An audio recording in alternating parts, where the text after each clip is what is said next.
I left P&G more than 8 years ago, but there are still times where I start sentences with, when I was at P&G, we did it like this. And there's a reason for that. It's probably because you can take the P&G-er out of P&G, but you can't take the P&G out of the P&G-er. As cheesy as that sounds, because I just said it and it sounded really cheesy.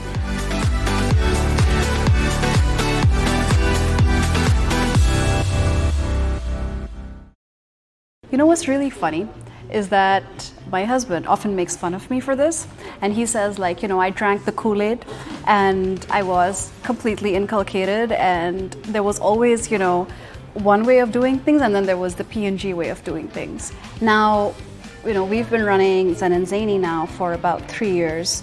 And for the first 2 years of that, my husband and I were actually the only employees. We didn't have a team. We worked with different resources on a project basis.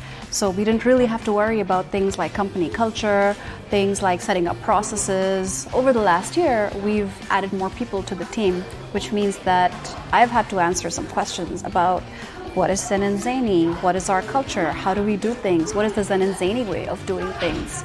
And during that time, I have really kind of reflected on my time at P&G and tried to understand what are the things that I can use from my time there and apply them to my work as an entrepreneur running a small team now. What I want to talk about today are, the 5 things that I learned while working at P&G and how I'm basically trying to apply them to Zen Zany here. Too much talking. So the 5th most important thing that I learned during my time at P&G was consumer focus. So of course, P&G is an FMCG, which means that, of course, consumers are super important, and that's how the company pretty much makes its money. But consumer focus really helps us out as Zen Zany. It helps us on 2 different levels. Level 1 is, of course, that the fact that our consumers are Chinese companies or international companies that want us to make a video for them. And if we retain focus on our consumers, which is, our clients, that means that we provide them with the best customer service. We provide them with the best work ethic, with the best research, with the best resources, with the best workflows and processes and the best results. On the second level, this really helps us take this forward and explain to some of our companies, some of our clients, how they need to be more consumer focused. A lot of times what happens is that the client comes to us with a product and they basically give us a laundry list of features. They tell us, our product can do this, this, this, this, this. And we ask them, like, okay, where is your consumer in all of this? Does the consumer value these features? How do they value them? How does the consumer use your product? The 4th most important thing that I learned during my time at P&G was authenticity, was honesty. It probably sounds funny, right? Coming from a really large multinational corporation. For some reason, people just think that multinational corporations lie all the time. Some might, P&G does not. So I was actually in PR and in media. Probably the most slippery slope kinds of positions where you can bend the truth in ways and be dishonest if you really want to be dishonest. But we had a lot of internal controls, and it was always about making sure that we were not lying to the consumers. We were not lying to partners. We weren't lying to anyone about who we were, what our stance was, what our products did, for example. And that kind of honesty, because of the fact that it was a big company, was hard. It wasn't easy to always maintain that level of honesty. And that's something that I've kind of kept with me. So, a story about this. When you're working here, sometimes we get approached by people and they want us to create company showcases for them and hire actors to be their employees or their founders or their CEOs, because they may want to show a more international outlook, but we always say no. There have been many times in the past where I've been approached with this and people just say that, yeah, you're going to hire some actors, right? And that this person is just going to say they're the CEO of the company. And I kind of just apologize and say that, I'm sorry, I'm not comfortable doing that. I'm not comfortable directing an actor to say something that is completely not true. And even though I was scared of doing that the first time, because of course it means potentially losing out on business, and we did not get the project, but I didn't regret it. The third most important thing that I learned when I was working at P&G, there are actually two words, FMOT and SMOT. The first moment of truth and the second moment of truth. And basically what that means is that when you first see a product on a shelf in a store, you experience what is called the first moment of truth. That's when you first see and experience for yourself what this product is, and then you instantly form an image about it in your head. And the second moment of truth is when you buy the product, you go home and you actually use it. You open the bottle of cream, you take the packaging off a bar of soap and you use it. And that's where you actually get to experience the product.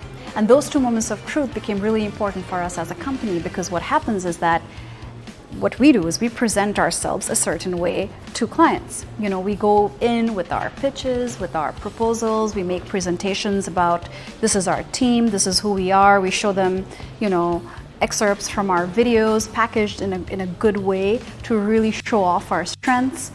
And that's, for the clients, that's their first moment of truth when they get in touch with us and they see us for the first time. But they haven't really worked with us yet.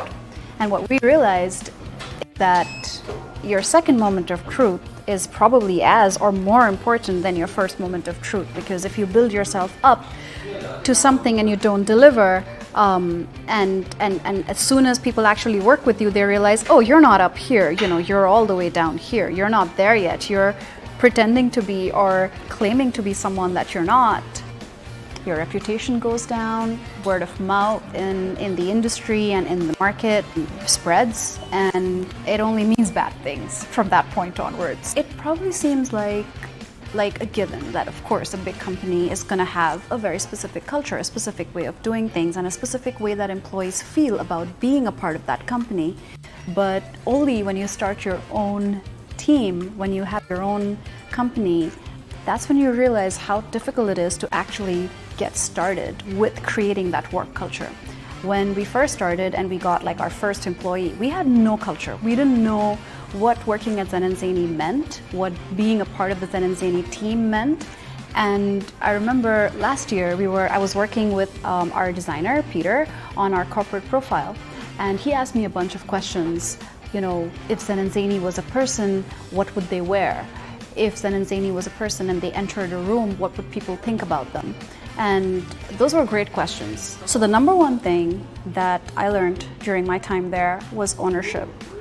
And this probably sounds really simple. It probably sounds like something that people don't even think about. That was probably the first thing that I learned when I first joined P&G, was that I have to take ownership of the projects. The projects are my babies. They won't exist without me, and no one's going to lead them other than me. I have had the hardest time over the past few years trying to explain the concept of leading. I've likened projects to buses, and the person who's leading the project as the bus driver, who has to first get all the resources into the bus and then drive the bus, so make sure that all the resources are working with them and on the project.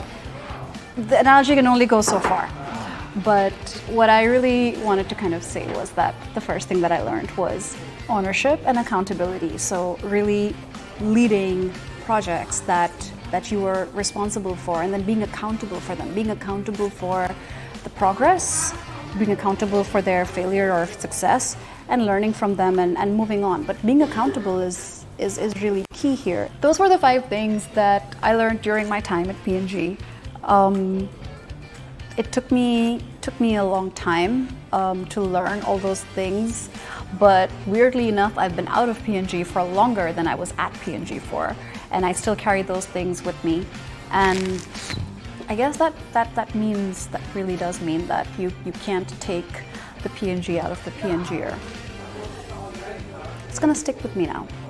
Thank you for watching.